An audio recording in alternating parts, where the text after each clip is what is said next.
Ya surah Al-Iman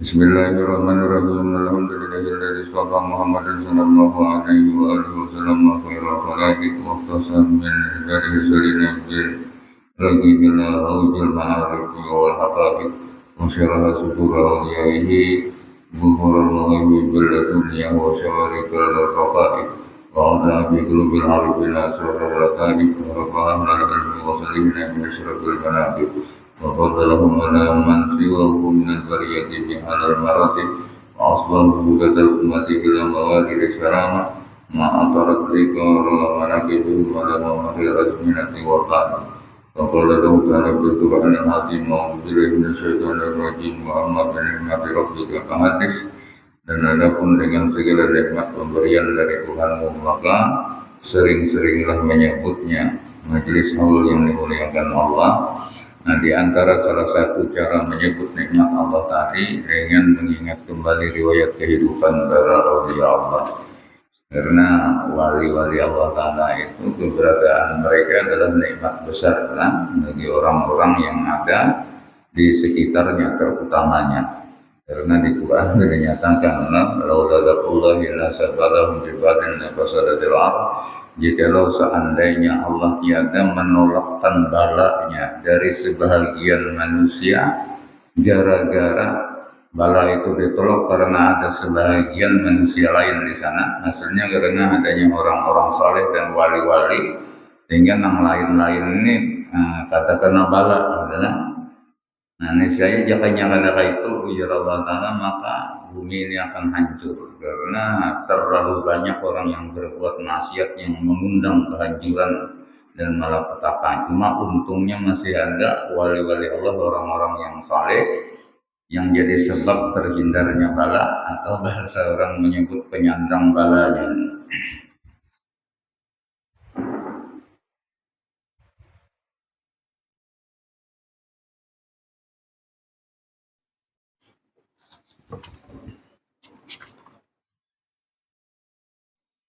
Dan mensyukuri dari nikmat yang luar biasa bagi kaum muslimin dengan lahirnya seorang waliullah sekitar 300 tahun yang telah lalu.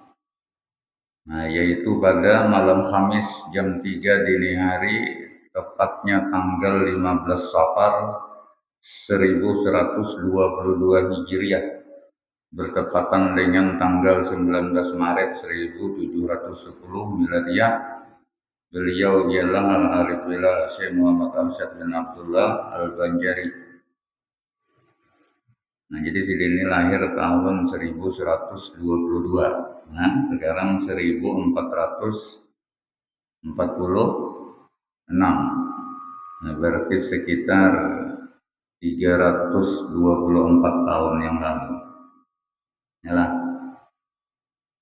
1446 kurang 1122, 324 tahun.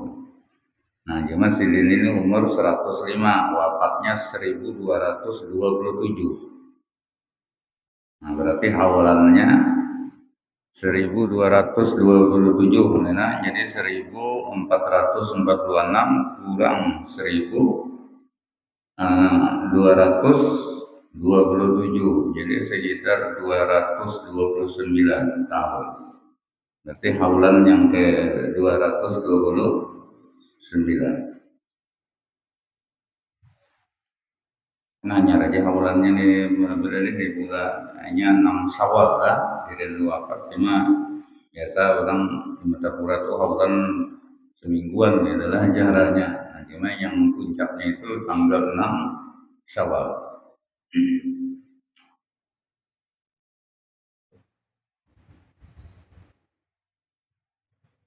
Wa kana rahimahullahu ta'ala rajulan shalihan wari'an aliman bi jami'il funun amilan bi ulumihi muftiyan fil biladil banjariyah. Nah, jadi Syekh Muhammad Arsyad ini adalah seorang laki-laki yang saleh lagi wara. Nah, karena ini memang orang tua beliau, yaitu namanya Abdullah, ibunya Aminah, ibunya Datuk Alam Walian ini. Nah, itu waktu mengandung dalam perut itu menemui Lailatul Qadar. Nah, lalu kedua orang tua beliau ini berdoa agar anak yang dalam kandungan ini nanti lahir menjadi seorang yang saleh lagi wara. Nah, doa orang Lailatul Qadar kabul ya. Dan itu memang terbukti Syekh Muhammad Arsyad itu menjadi seorang yang saleh dan sangat wara sekali.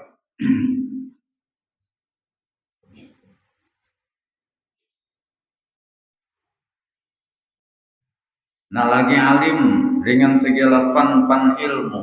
Nah, ini Sidin ini diriwayatkan belajarlah ke Mekah.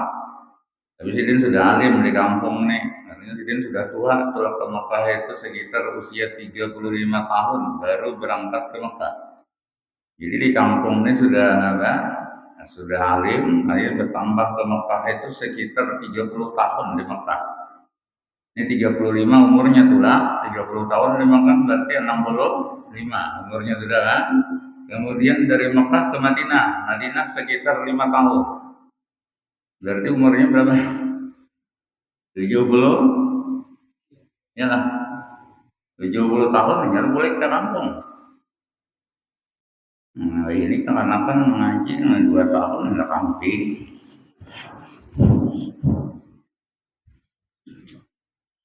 Nah, jadi Mekah Madinah tuh kurang lebih 35 tahun kan, di Mekah 30, Madinah 5 tahun. Itu Sidin menguasai 35 pan ilmu, 35 pak ilmu. Nah, itu berbagai bidang ilmu. Apalagi pesantren aja pak ilmu ini kadang-kadang ini kita sampai 35. Nah, Sidin menguasai, bukan sekedar pernah belajar, tapi menguasai 35 pak ilmu itu. Nah, termasuk ilmu hadis. Nah, karena Syekh Muhammad Arsyad ini memang beliau tidak terkenal disebut gelarnya seorang muhaddis atau hafiz dalam hadis itu lah. Nah, tapi ternyata beliau ini ada dahulu sempat menemui tahun berapa, sekitar tahun 2000-an ya. Itu pas menghadiri haul Datuk Kelampayan ini cuma di Kubah malam, waktu itu malam. Itu ada Habib dari Jakarta, dari luar Batang. Gua Sidin. Sidin, aku ziarah ke Datuk Kelampayan ini minta supaya Datuk Kelampayan mau mengakui aku sebagai murid. Padahal ini kan sudah jauh zamannya, dengan Datuk Kelampayan sudah meninggal. Cuma bagi dunia perwalian itu tidak sulit lah. Jadi akui. Nah, lalu Sidin itu waktu itu tuh guringnya di rumah guru sekumpul, namanya tamu nih kan. Nah, sekalinya berkisah ini bahwasanya Datuk Kelampayan datang, dan merestui Sidin sebagai murid. Nah, cuma agak kebingungannya Sidin ini Habib ini laporan lawan guru, kenapa Sidin Datuk Kelampayan ini memperkenalkan diri bukan namanya Muhammad Arsyad tapi Ja'far. Tapi anunya pas aja namanya di foto gitu kan orangnya nih, tapi kenapa ngarannya bukan Muhammad Arsyad tapi Ja'far. Nah, ujar guru sekumpul, itu lumrah aja kami orang Banjar itu biasa ngaran waktu Tatap Pusat itu lain pada ngaran tasmiyah. Nah, Tatap Pusat ini dadakannya apalagi udah ini bidan itu apa sekolah ngarannya itu aktal kan. Nah, lain orang Jawa punya siap benar ngarang dulu, baru betianan lagi sudah dirancangnya ngarang. Ini dadakan. Nah, jadi waktu Batatak Pusat memang namanya Jafar, ya Guru Lumpo. Nah, batasnya hanya Muhammad Arsyad. Nah, jadi itu pas saja artinya nggak ada salah orang. Nah, ternyata Habib ini lagi salah. Saya Muhammad Arsyad Al-Banjari ini ujar dia, hafal hadis tidak kurang dari 100.000. Nah, ini untuk zaman sekarang jarang-jarang ada orang yang sampai hafal hadis 100.000 gitu lah. Nah, padahal jakainya ibarat ini gelarnya paling kagak muhaddis. Bahkan bisa gelarnya al-hafiz dalam bidang hadis. Kalau ini 100.000 itu hafal lawan sanad-sanadnya, nah maka gelarnya al-hafiz. Nah, di atas al-hafiz itu hujah gitu nah. Gelar bidang hadis ini kalau hujah itu orang sekurangnya hafal 300.000 hadis, itu hujah gelarnya. Nah, di atas hujah itu ada hakim, gelar di hadis itu. Nah, kalau hakim ini orang yang hampir seluruh hadis itu hafal, sedikit-dikit aja nggak ada hafalnya ya. Nah, sampai ada hadis itu menghafal 1.000.000 hadis, seperti Imam Ahmad bin Hanbal, seperti Imam Syafi'i, itu jutaan hafal hadis. Nah, cuma kalau ini gelar ada doktor, profesor ya. Nah, cuma dokter hadis ini tidak menjamin dia hafal hadis, tapi dia peneliti tentang ilmu hadis mungkin. Tapi kalau Bahari salah bergelar muhaddis, bergelar hafiz, bergelar hujah, bergelar hakim itu sesuai hafalannya.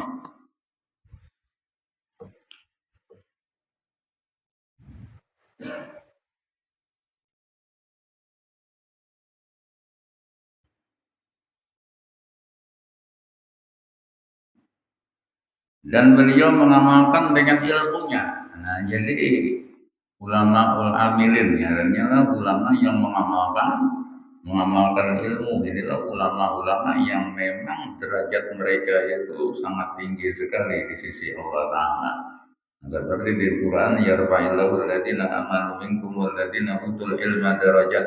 Allah akan mengangkat derajat orang-orang yang beriman di antara kamu, dan lebih-lebih lagi Allah akan mengangkat derajat orang-orang yang berilmu, itu beberapa derajat.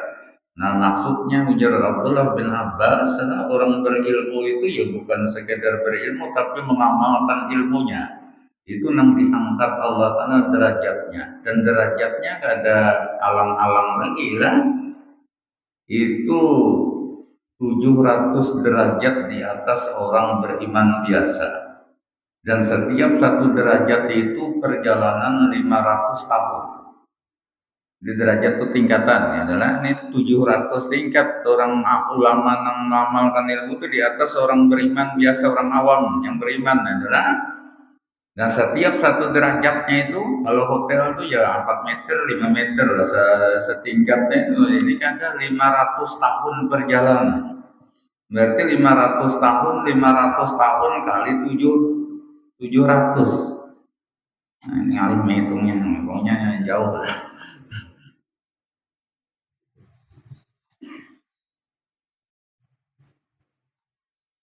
Nah, sehingga ada zuriat beliau yang mengarang menakib itu ada berwasiat kepada seluruh muslimin muslimah, nah khususnya kepada zuriat Syekh Muhammad Arsyad Al-Banjari, agar memperhatikan tentang ilmu.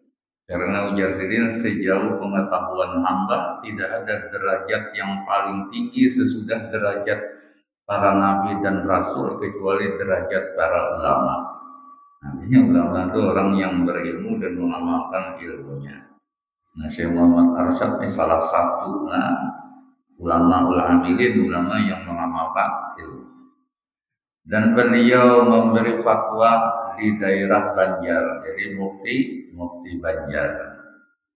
Nah, maka untuk kerajaan Banjar digaranglah oleh beliau kitab Sabila Muqtadir ini untuk pegangan orang Banjar. tapi beliau itu bahasanya bahasa Melayu.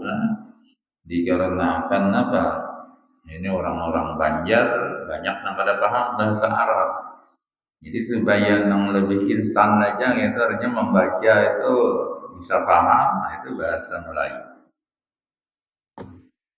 Ya, Jaka Sidin mengarang bahasa Arab mungkin bisa, bahkan lebih mudah. Tapi masalahnya bahasa Arab perlu belajar lagi orang yang untuk membaca itu kan.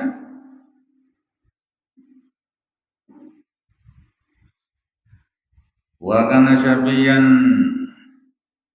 mudarrisan lahu min al-ulama al-masyhurin bi aqtaril ardil jawiyah syarqan wa gharban wa atarafu bi garazati ilmihi wa sa'ati sadrihi, dan adalah dia bermadhab Syafi'i. Nah, jadi Syekh Muhammad Arsyad ini madhabnya Syafi'i. Meskipun beliau belajar ke Mekah dulu ke Madinah, nah di sana itu sebenarnya zaman dahulu itu semua madhab ada. Dia tinggal memilih aja berguru kepada madhab mana. Tapi beliau karena menyadari orang-orang di daerah ini itu sudah terdahulu madhabnya Syafi'i, ya maka sesuaikan aja. Nah, menjadi masalah nih, karena tahu aja orang kampung ini madhabnya Syafi'i, maka keluar negeri mengaji madhab yang lain, boleh terlampang terus lalu orang.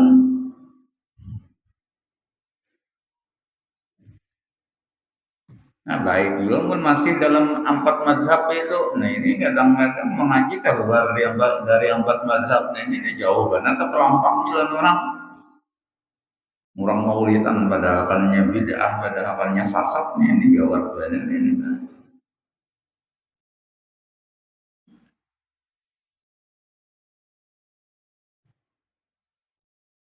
Nah, beliau mengajar.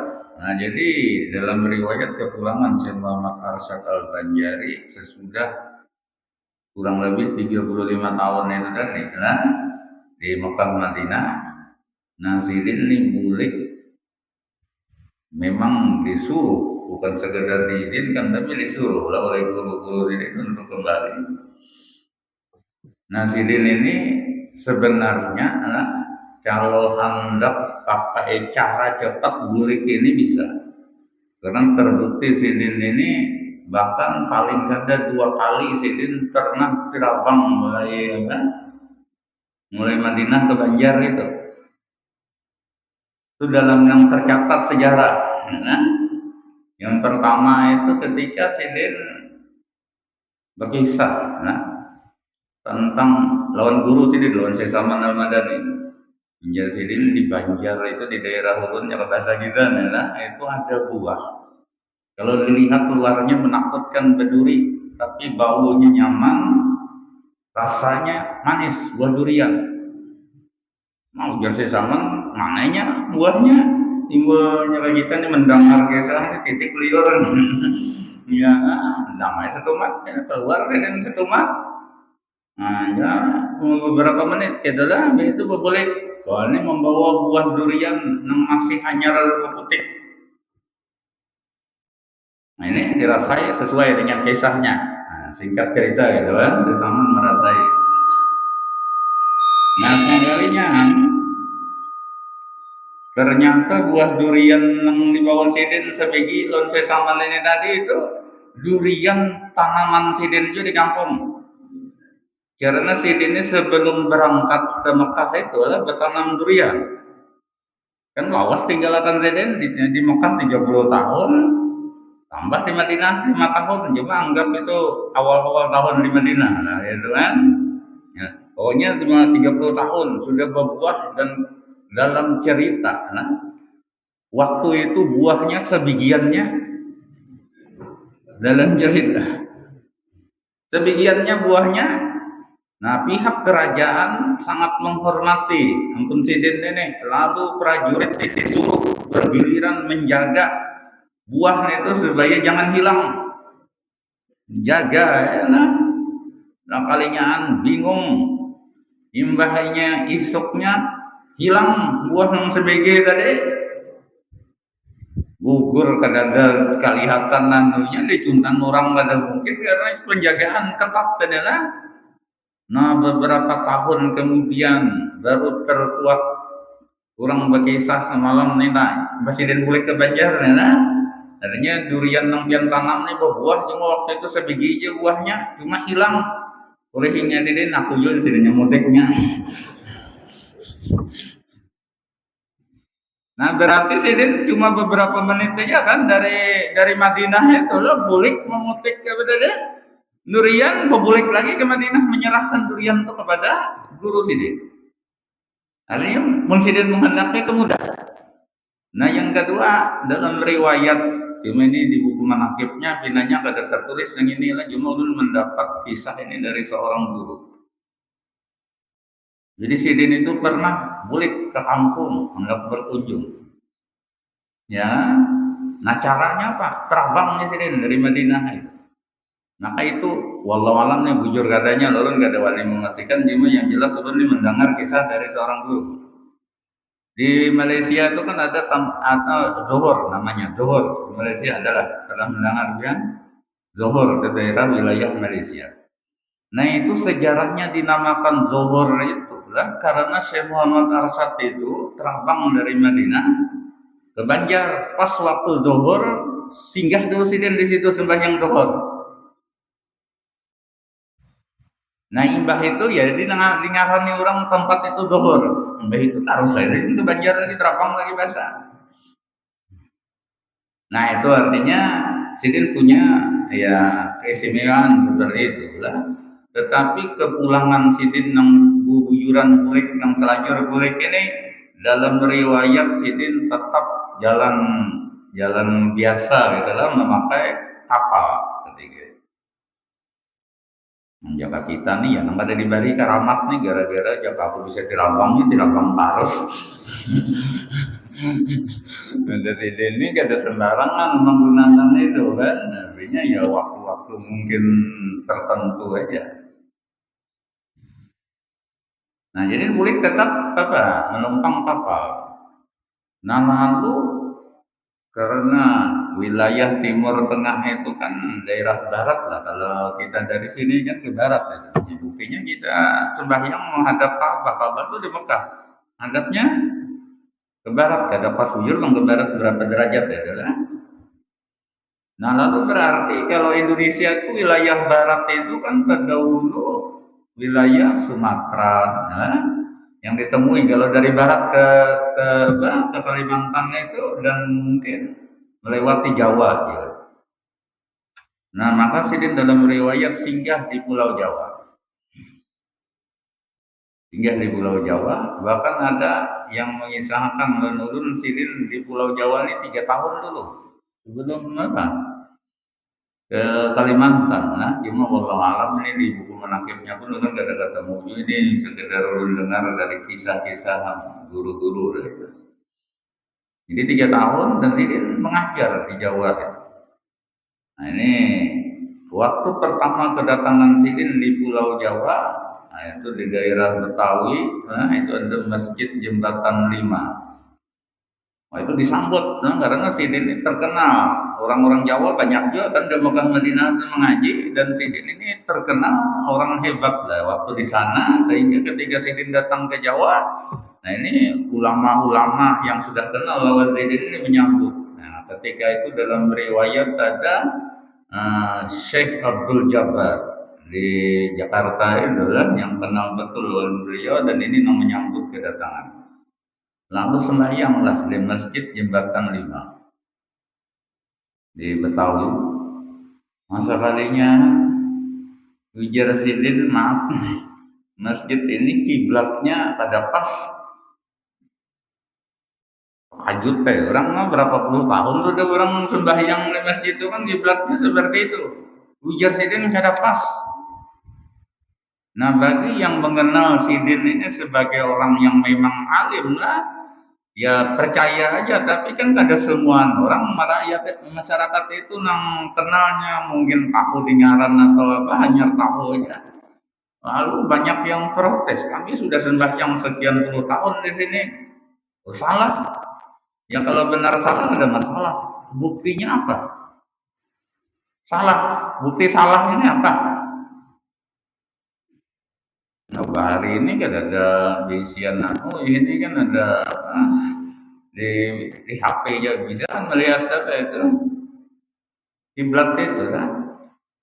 Nah, lalu ketika itu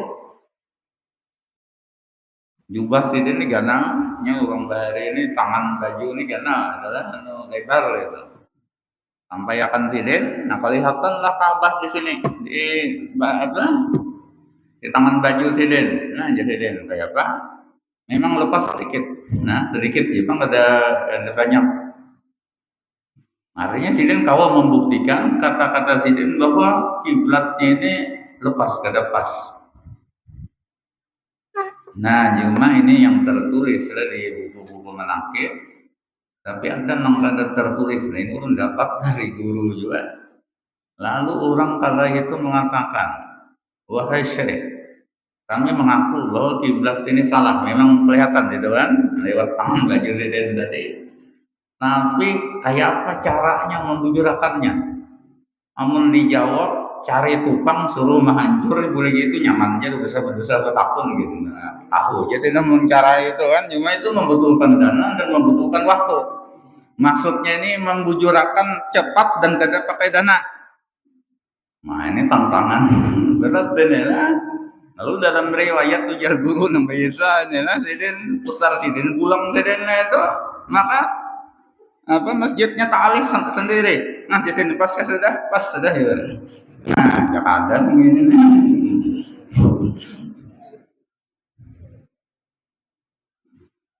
Pulang sidin jadi anu sidin nih.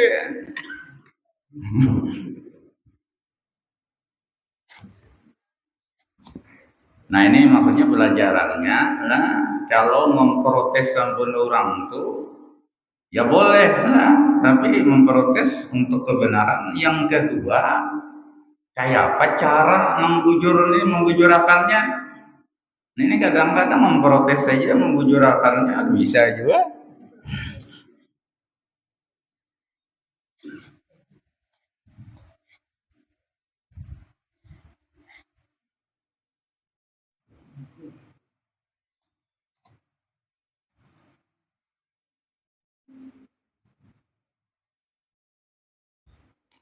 Dan termasuk dari ulama yang masyhur dalam daerah tanah Jawa atau Indonesia. Nah, ini bahari memang Jawa ini terdahulu pada kita Kalimantan. Nah, kan paling dahulu wilayah Indonesia itu daerah Sumatera, kan kerajaan Pasai itu Islam masuk terdahulu. Nah, kemudian dari Sumatera ke Jawa, karenanya dari barat gitu kan, dari barat ke timur, ya kan? Nah, dari Jawa ini ya menyebar ke Kalimantan, ke daerah Lombok dan sebagainya itu. Nah, jadi artinya orang Jawa itu memang terdahulu dari Islamnya, dan orang Jawa ini bahkan kena mereka ini terkenal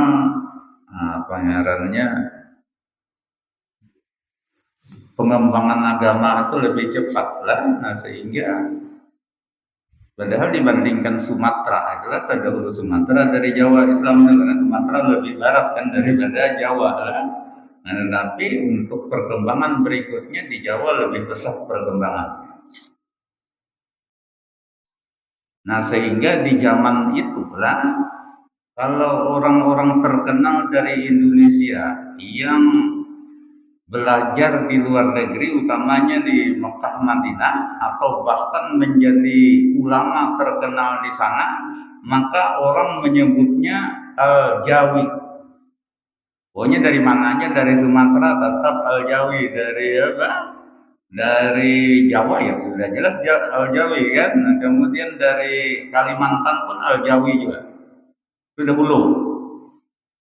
Nah, lalu gelar Al-Banjari, ini khususnya gelar Al-Banjari ini, itu dalam riwayat mengatakan ya memang karena sidin orang Banjar. Nah, tetapi ada riwayat menyebutkan gelar Al-Banjari ini adalah gelar yang diberikan oleh guru sidin. Nah, Guru Sidin ini salah satunya di Madinah itu Syekh eh, Syekh Muhammad bin Sulaiman Al-Qurdi. Nah, yaitu Muftil Haramain, kala itu Imamul Haramain, imamnya pimpinan ulama Mekah Madinah. Itu Syekh Muhammad bin Sulaiman Al-Qurdi. Nah, lalu nih terkait dengan terkenalnya Syekh Muhammad Arsyad ini lah, ditambah dengan gelar Al-Banjari itu dalam riwayat dahulu pengajian Syekh Muhammad bin Sulaiman Al-Qurdi itu diadakan pengajian. Ini banyak yang mengaji itu kebanyakan orang-orang yang sudah ulama, orang-orang alim, bukan orang yang hanya belajar. Ini orang alim ya termasuk dengan yang empat mengaji lawan Syekh Muhammad Syekh Muhammad bin Sulaiman Al-Qurdi ini dari Indonesia 4 orang. Nah, itu Syekh Muhammad Arsyad Al-Banjari, Syekh Abdul Samad Palembang, Syekh Abdul Wahab Bugis, Syekh Abdul Rahman Misri Banten. Ini terkenal mengampatnya 4 serangkai dari Indonesia dari 4 pulau yang berbeda kan. Kalau Syekh Muhammad Arsyad Al-Banjari dari Pulau Kalimantan, Syekh Abdul Samad Palembang itu Pulau Sumatera, Abdul Rahman Misri Banten itu Pulau Jawa lah. Kemudian Abdul Wahab Bugis, orang Bugis itu Pulau Sulawesi ya.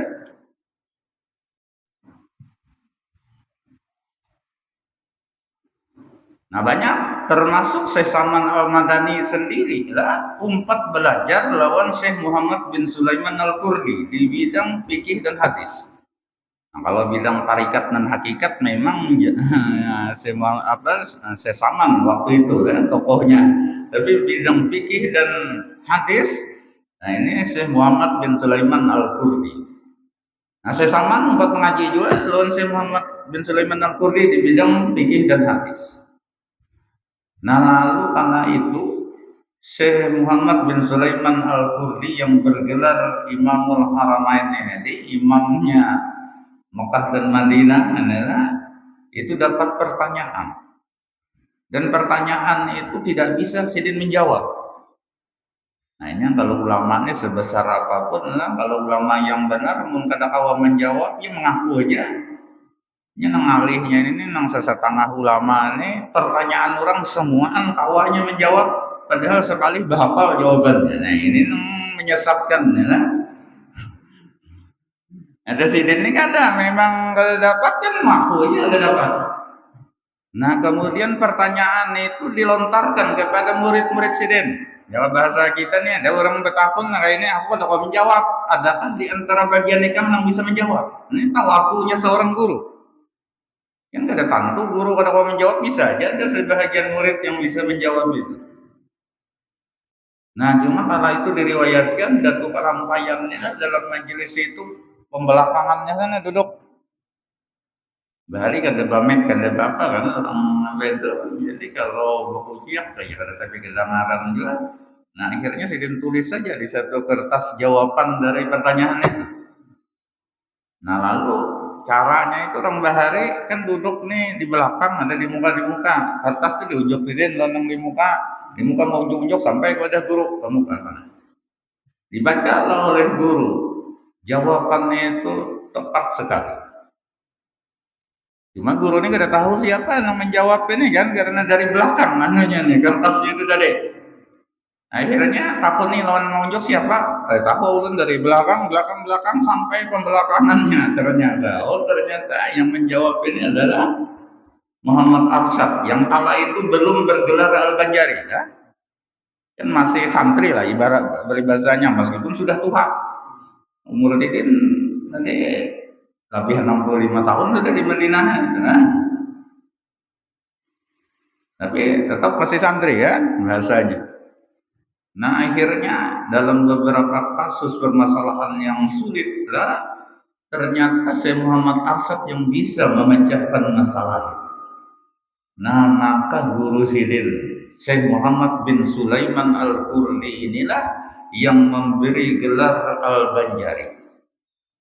Ini pas kebetulan wallahu alam. Al-Banjari memang Sidin berasal dari Banjar. Cuma Syekh Muhammad bin Sulaiman Al-Qurdi memberi gelar Al-Banjari itu lebih dari itu karena dalam bahasa Kurdi. Jadi ini berasal dari Al-Kurdi, gelarannya ini kan dari Kurdi. Kurdi itu di Irak. Ada di Irak itu sampai sekarang ada suku Kurdi katanya. Nah cuma wayah ini suku Kurdi ini banyak Syiah. Dan aliran anunya adalah nah, tapi kalau Syekh Muhammad bin Sulaiman ini bukan orang Syiah, orang Ahlussunnah wal Jamaah. Nah, lalu Sidin memberi gelar Al-Banjari. Ternyata Al-Banjari itu dalam bahasa Kurdi, kan? Bahasa Kurdi itu artinya Bahrul Ulum, lautan ilmu. Nah, jadi Al-Banjari gelar Datuk Kalampayan ini diberikan oleh Guru Sidin Muhammad bin Sulaiman Al-Kurdi, bukan sekedar artinya Sidin ini asal orang Banjar, tetapi juga sekaligus ujian bahwa ini Muhammad Arsyad ini adalah lautan ilmu.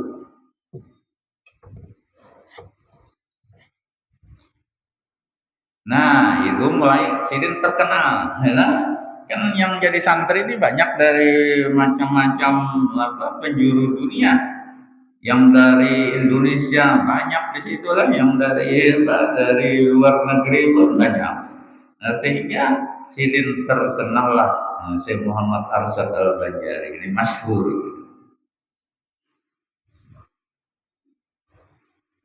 Nah, jadi di Indonesia, baik Indonesia Timur dan Barat. Nah, jadi Timur itu ini daerah yang banyak waktu itu kan daerah Pulau Lombok itu deh Islamnya luar biasa aja. Daerah Timur maupun daerah Barat ini Jawa, Sumatera. Dan mereka mengakui terhadap Syekh Muhammad Arsyad dengan banyak ilmunya serta luas pengetahuannya. Nah, sampai-sampai gini, Belanda pun penasaran kala itu. Saking Sidin ini terkenal orang yang ilmunya luas, ya kan pengetahuannya luas itu. Belanda penasaran. Belanda ini ya, tapi dia tahu urusan ilmu agama, ilmu apa? Yang ngaran ilmu itu umumnya menurutnya.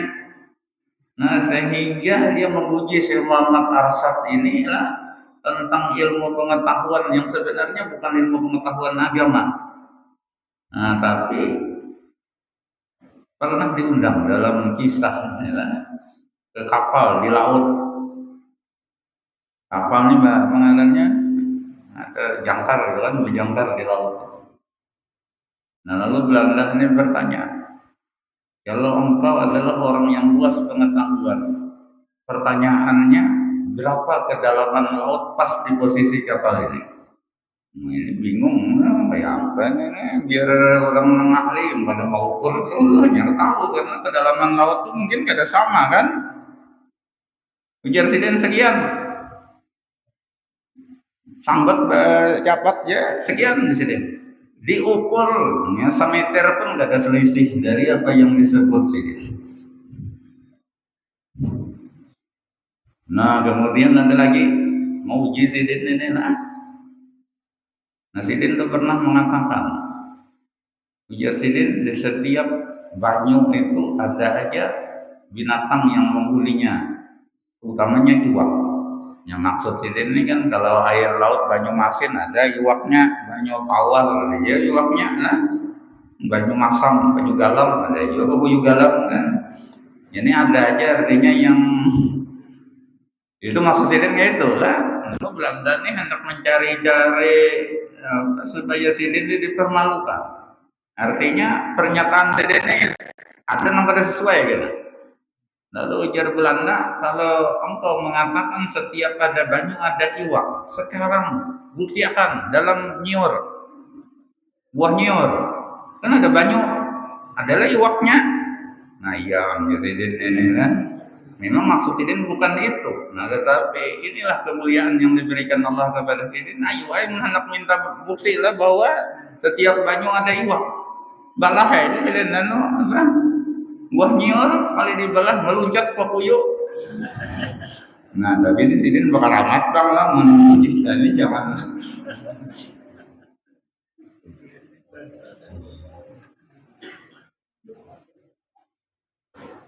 Nah jadi karamat Sidin ini luar biasa. Nah kemudian ada cerita lagi kepulangan Sidin dari Mekah Madinah itu tadi kan, dan ulun berkisah langsung singgah di Pulau Jawa. Nah sebelum di Pulau Jawa itu sebenarnya Sidin singgah di Yaman, Hadramaut. Karenanya Yaman itulah kalau kita dari Indonesia ke Mekah itu melewati Yaman. Nah cuma kalau dari mana ngarannya dari Mekah ke Yaman itu lah, itu perjalanan kurang lebih 2 jam kalau pesawat. Nah kalau 2 jam itu berarti kurang lebih 2000 pal. Kurang lebih lah, ada sampai banyak rata-rata perjalanan pesawat itu lah 900 pal per jam. Itu rata-rata. Jadi 1800 lah. Cumanya lebih pada 2 jam lebih sedikit, ya, anggap 2000 lah, itulah 2000 pal. Cuma walau alam tuh nggak bisa mengukur, itu mengira aja melihat di pesawat kan, di GPS pesawat tuh. Dulu di pesawat tuh kalau ada, cuma wah ini pesawat bau ke dibari, biar pesawat Garuda gitu, juga ada lagi TV-nya. Dari itu ada TV-nya di setiap kursi itulah, jadi kita bisa melihat dan ulun yang paling ulun perhatikan itu mengetahui daerah-daerah yang dilewati. Itu ada di PCK aja lah anunya itu. Nah, di mana pesawat itu berada sekarang, berapa jaraknya dari mana misalnya yang terdekat dari Yaman, berapa jaraknya ke Mekah, berapa jaraknya itu ada. Nah, jadi kalau orang mulik dari mana deh, misalnya dari Indonesia ke Mekah ke Jeddah, dari kan lewat laut ya adalah ke Jeddah atau kembalinya dari Jeddah ke Indonesia itu melewati wilayah Yaman. Nah, hanya mikatnya orang Indonesia itu kan mikat haji itu Yalamlam. Yalamlam itu daerah pesisir Yaman. Nantinya Yaman orang Yaman pun sama di Yalamlam, gitu sejalur lah. Ya. Nah, jadi sini singgah di Yaman. Untuk apa? Ziarah. Karena di Yaman Hadramaut ini memang kotanya para wali-wali Allah Ta'ala. Jadi ziarah.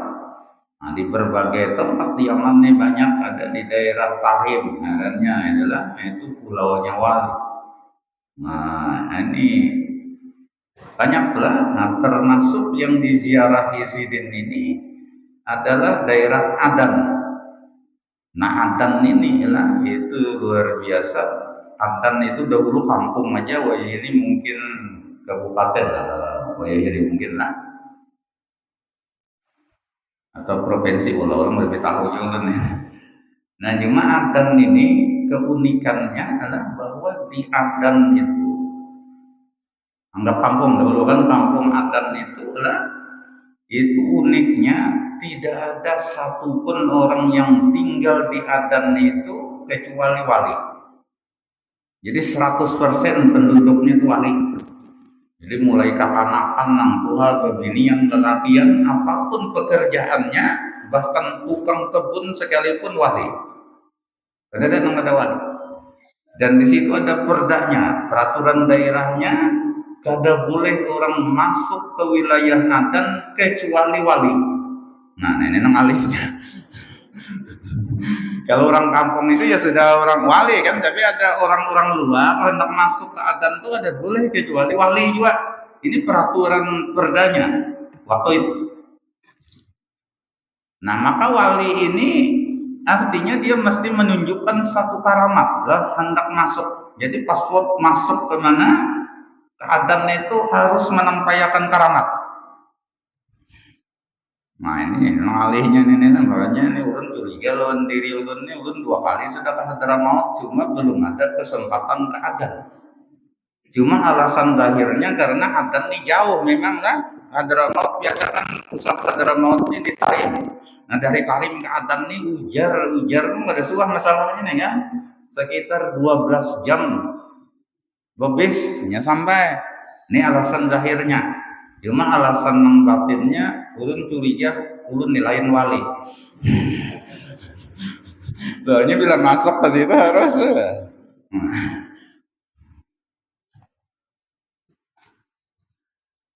Nah, waktu itu sejarah adan itulah di Tarim itu, waktu itu yang jadi pimpinan walinya Habib Abdullah Al-Idrus. Yang pertama bergelar Al-Idrus itulah Habib Abdullah Al-Idrus, itu pimpinan wali di kala itu di Tarim. Tarim ini Hadramaut dia cuma kotanya lah, itulah kota Tarim.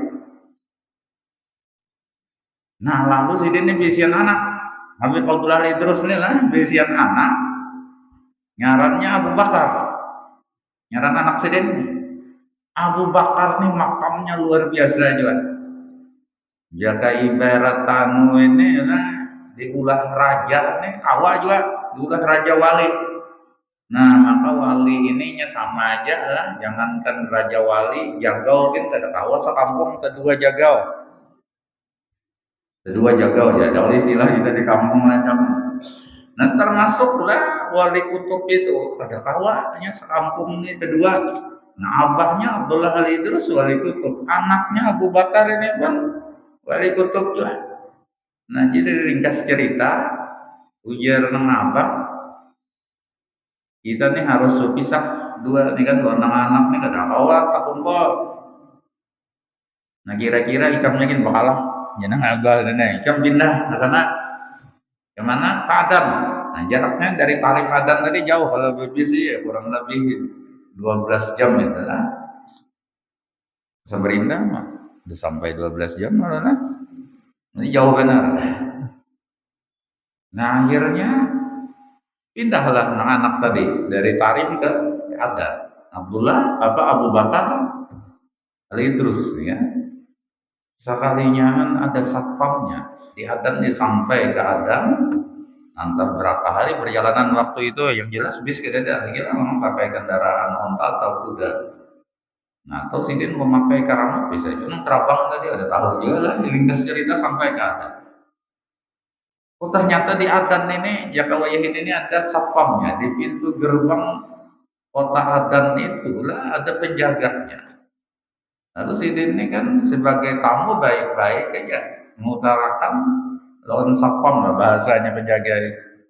Ini aku nih disuruh apa pindah di sini, hendak berdiam di sini, bolehkah? Nah, ujar satpamnya tadi masalah berdiam ya tidak masalah, cuma passwordnya ada kami di sini. Jangankan berdiam, hendak masuk ke kota Adan aja ini ada caranya. Kayak apa? Engkau mesti menunjukkan satu karamat. Nah, terpaksa ya sebenarnya wali itu kuliah benar menampilkan karamatnya dalam kondisi-kondisi terpaksa harus. Lalu Habib Abu Bakar kala itu, karena ini perintah orang tua hendak pindah ke Adan. Nah, terpaksa sidin syaratnya Adan harus menunjukkan karamat. Paksa. Lalu sidin mengucapkan, ya sama Subilaban ibnu Abdillah dakal Adan. Ini bahasa Hadramaut, Hadramaut ini kadang-kadang bahasanya, tata bahasanya ya bahasa Arab, cuman tata bahasanya agak berbeda sedikit lah. Atau caranya membaca itu berbeda dengan Arab yang asli. Kalau orang Arab tuh nahnu itu artinya kami. Kalau orang Hadramaut membaca nihna, tulisannya sama aja cuma nah udah lah. Nah, jadi intinya maknanya, wahai langit sidin, turunkan hujan susu. Kenapa? Karena aku nih anak Abdullah, ini Abu Bakar bin Abdullah kan. Aku anak Abdullah nih hendak masuk Adan, ini kada kawa, kada menampaykan. Maka seketika itu turutlah hujan susu. Nah, ini kan keajaiban kalau sudah hujan susu nih lah. Pada biasanya berarti ini karamat. Maka kala itu dipersilahkan Sidin masuk kota Adan dan tinggal di kota Adan. Oh, ternyata orang Adan yang 100% wali tadi makamnya semua di bawah Sidin, karena Sidin wali kutub lah. Nah, singkat cerita Sidin lah pimpinan wali di daerah itu, padahal ini sekampungan wali lah, tapi kalah lawan Sidin. Nah, sampai Sidin wafat di Adan. Nah, kemudian mungkin ratusan tahun sesudah itu Habib Abu Bakar Adan ini sudah wafat lah. Syekh Muhammad Arsyad tadi, ini tadi zamannya Syekh Muhammad Arsyad ini mungkin ya sekitar ratusan tahun lah sesudah itu tadi.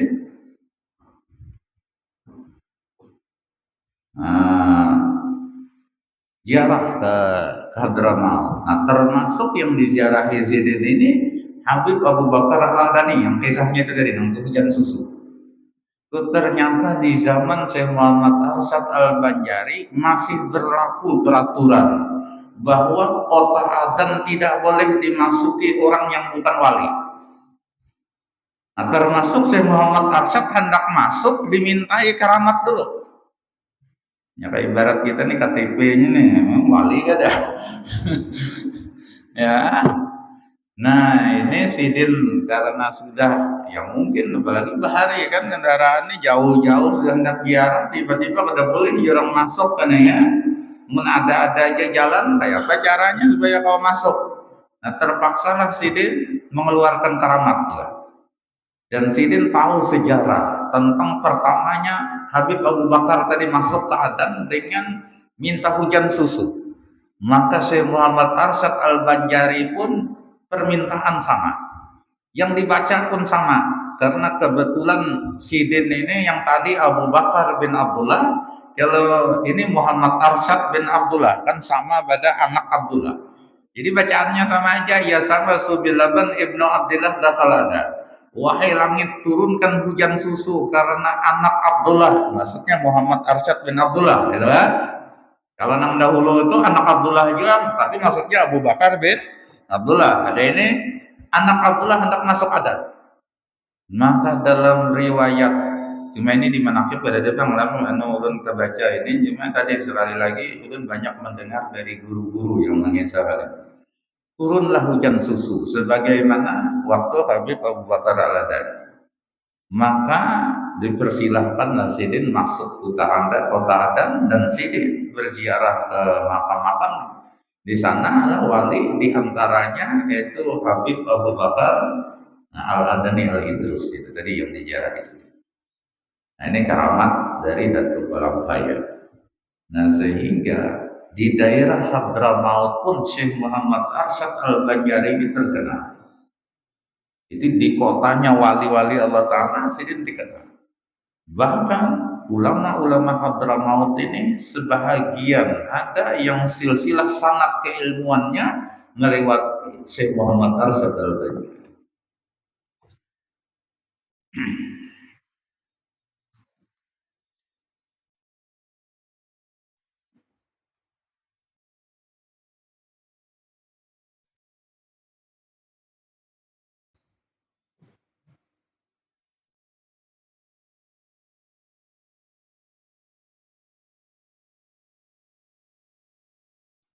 Nah sehingga lah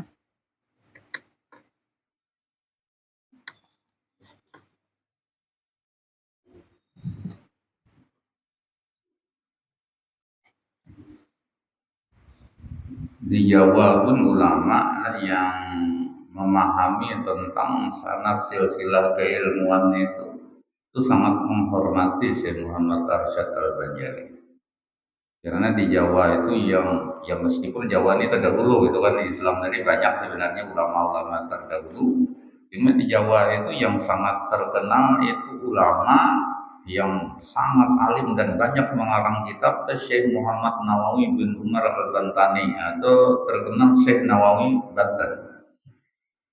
Nah, itu ulama sangat terkenal dari Banten, dari Jakarta, ke Jawa. Nah, Sidin tinggal di Mekah lawas sampai wafat dan dikuburkan pun di Mekah, dan ini keramatnya pun luar biasa. Itu beberapa kali pembongkaran kuburan di Ma'la itu pada jadi terus kuburan Sidin ini dialih karena orangnya pada hancur. Syekh Nawawi. Nah cuma sanad keilmuan Syekh Nawawi ini, itu diantaranya jalur sanadnya itu melewati Syekh Muhammad Arsyad Al-Banjari. Karena Syekh Nawawi ini belajar kepada Syekh Shihabuddin, anak Datuk Balampaya. Nah Syekh Shihabuddin ini belajar lo nambahnya langsung Syekh Muhammad Arsyad. Nah bahkan ada ulun hanyar tahun-tahun tadi itulah hanyar tahu juga. Ulun ziarah ke Bogor. Bogor itu ada Syekh Muhammad Palak yang terkenal salah satu perguruan guru sekumpul juga. Cuma umur Sidin ini panjang mana 100 rawi, umur Sidin yang meninggal lah, Syekh Muhammad Palak, Kiai Palak ya. Nah Kiai Palak ini karena panjang umur berarti banyak menemui ulama-ulama di atas ya adalah. Nah meskipun Sidin masih tercatat murid dari Sayyid Amin Qutbi yang ada di Mekah, cuma dalam riwayat umur tak tua Sidin pada guru Sidin Sayyid Amin Qutbi itulah. Nah sehingga ada riwayat menyebutkan Sidin bahkan sempat menemui Syekh Nawawi Al-Bantani. Nah jadi ulun ziarah lah di Kiai Palak itu di Bogor tahun dulu tadi. Sekalinya kan ada pengharapnya di kiau, tiba-tiba di kiau orang tolong ke rumahnya. Itu nggak ada kenal aja orang. Tolong ke rumah. Datang itu lah. Sekalinya namanya ini anak Kiai Palak. Masuk ya itu. Baik kan orangnya lah. Nah dipersilakan masuk ke kamar khalwat Kiai Palak dijinakannya itu lah. Alhamdulillah ada disangka-sangka gitu. Padahal kan ada bayangan itu tiba-tiba itu. Lalu Sidin anak Kiai Palak ini berkisah. Ujar Sidin, ilmu hakikat lah, yang sebenarnya ini dari Banjar. Ini Sidin nang berkisah dari Syekh Muhammad Arsyad Al-Banjar. Cuma sempat ya Sidin tak ke Jawa. Artinya namanya ini dari orang Jawa. Cuma akhirnya tabulik lagi ke Banjar Sidin. Kayak apa kisahnya? Jawa ya. Nah jadi Syekh Muhammad Arsyad itu ya Sidin mengajarkan ilmu hakikat itulah. Ini nang hakikatnya kalau syariat tuh kan nggak ada kisah lagi nang hakikat kepada anak-anak Sidin. Nah termasuk Syekh Syihabuddin. Nah Syekh Syihabuddin ini pun mengajar termasuk Sidin tahu lawan Dato' Abdul Samad Merabahan gitu. Nah itu pewaris ilmu hakikat Dato' Kelambayan. Nah cuma ujar Sidin Syekh Nawawi Banten itu belajar lawan Dato' Abdul Samad ilmu tentang hakikat ya lah. Nah ini ulun kada tahu riwayatnya dari Sidin itu aja 6 tahun nih anunya. Karena kalau menurut ulun Syekh Nawawi itu lebih tua dari Dato' Abdul Samad. Dato' Abdul Samad ada 2 riwayat yang mengatakan sekitar 5 tahun tertuanya pada Dato' Abdul Samad. Ada riwayat lain menyebutkan 8 tahun. Cuma kan 5 tahun, 8 tahun mungkin di sana ketemu aja lah di sana. Nah cuman nang sejarah bahwa Syekh Nawawi ini sempat belajar lawan Dato' Abdul Samad, nah itu nang hanya tahu di situ. Nah jadi artinya ilmu hakikat nih asalnya dari Banjar cuma akhirnya pindah ke orang Jawa. Syekh Nawawi kan orang Jawa. Nah cuma Syekh Nawawi jadi mengajarkan ilmu hakikat itu kepada Kiai Palak Bogor. Orang Jawa aja masih. Nah akhirnya Kiai Palak Bogor mengajarkan ilmu hakikat itu kepada guru sekumpul. Bobulik lagi ke Banjar.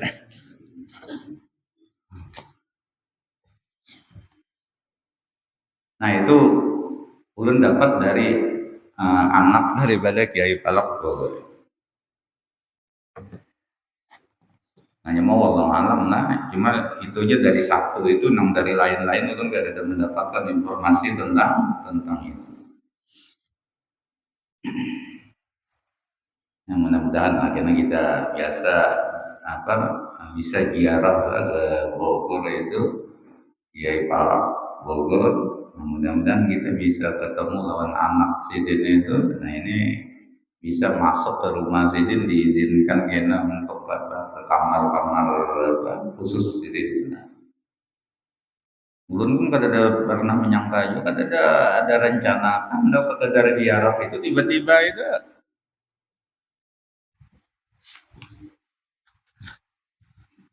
Nah itulah kira-kira menakib ya, ya ringkas lah bahasanya sebenarnya kalau dikisahkan semua sangat panjang sekali lah.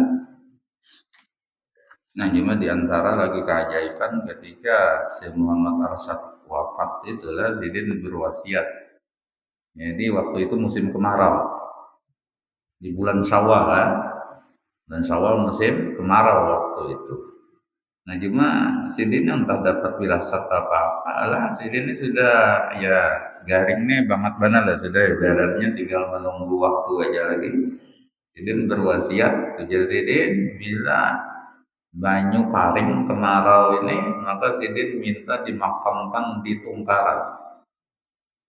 Tungkaran tuh Banjarbaru, wilayahnya masuk Banjarbaru. Cuma kalau dari Martapura, kampung apa itu namanya? Kauman itu lah, itu jalan itu parah ke Tungkaran. Nah, jalan Tungkarannya jalan pantas lah.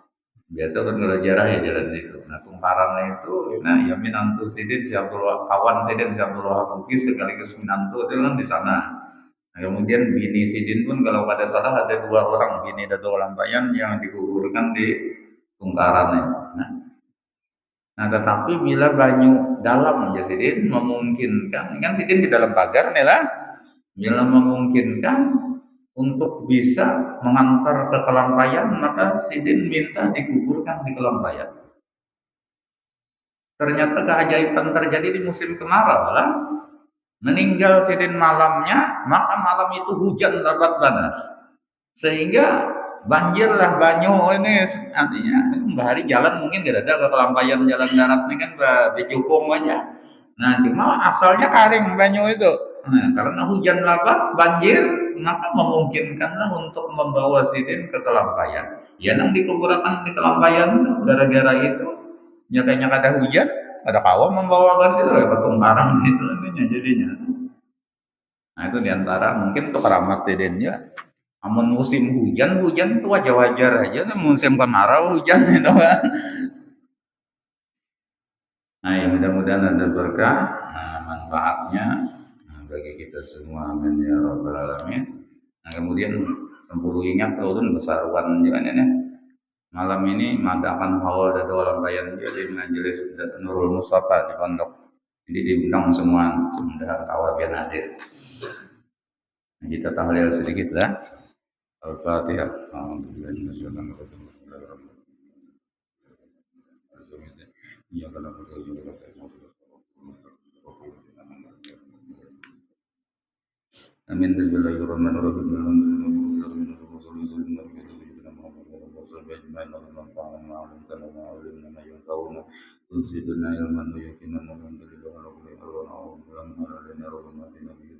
Wajalna mimma yusarifu bi taqwala walida wa yansi wa walida mimman khalaqa min qabl wa asa Subhanallah wa bihamdihi wa la ilaha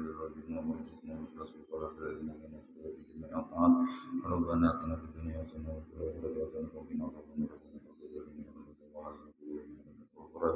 wa sallallahu ala sayyidina Muhammad wa ala alihi wa sahbihi alhamdulillahi rabbil alamin